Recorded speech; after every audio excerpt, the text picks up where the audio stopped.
Salve, salve, meus queridos alunos, tudo certinho? Eu sou a professora Mariana e nesse vídeo a gente vai dar uma olhada em como se estrutura uma narrativa de enigma. Vamos lá?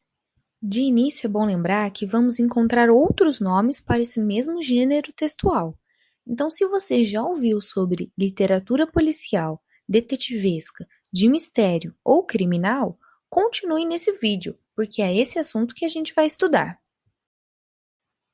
A organização básica desse tipo de texto contém 5 pontos importantes: as personagens, o tipo de narrador, o enredo, tempo e o espaço. Começando pelas personagens, nós vamos encontrar a figura daquele que vai resolver o mistério do crime, o detetive. Você precisa se lembrar de 2 coisas. Ele é estável, pois não muda de caráter ao longo da história, e racional, pois procura pistas concretas e reais. Quem conta com a ajuda do detetive é a vítima, personagem que sofre com o crime ocorrido de alguma forma. Para nós, não é tão interessante que a vítima seja o próprio criminoso. Para isto, existe o próximo grupo de personagens. Os misteriosos suspeitos. Cuidado com eles. Não são o que aparentam ser, e por isso têm um caráter instável. Aquele que parece ser o mais inofensivo pode ser o grande criminoso. Isso significa que o culpado sempre está presente na história e não aparece do nada, devendo ter certa importância diante da vítima e do crime.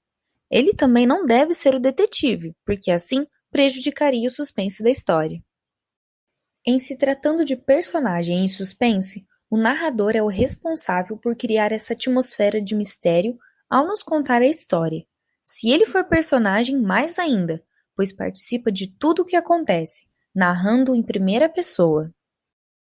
Agora, se esse narrador só nos contar a história e não participar dela, ele pode ser de 2 tipos. Primeiro, o observador. Narra em terceira pessoa e está distante dos acontecimentos narrados, apenas relatando aquilo que ocorreu. Mas também, esse narrador pode ser onisciente.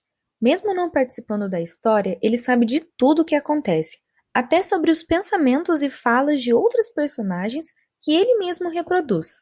Também narra em terceira pessoa.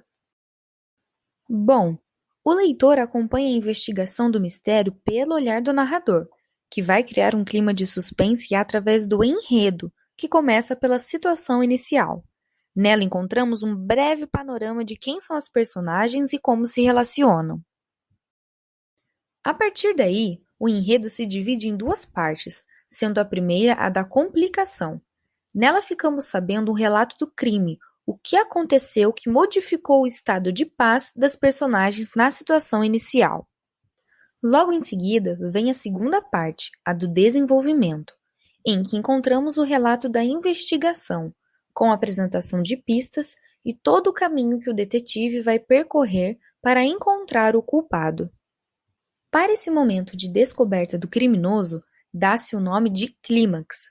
Até aqui, todas as pistas da investigação devem estar presentes na narrativa, pois o leitor tem que estar informado de tudo, inclusive do raciocínio do detetive. À explicação desse raciocínio, damos o nome de desfecho, em que se retoma como o crime ocorreu, explicando a motivação do culpado. Tudo deve se explicar de modo racional, real, evitando soluções óbvias. Por fim, sendo a narrativa uma sequência de ações e conhecendo a situação inicial do enredo, agora chegamos à situação final, na qual se indicam as consequências do crime para a vida das personagens.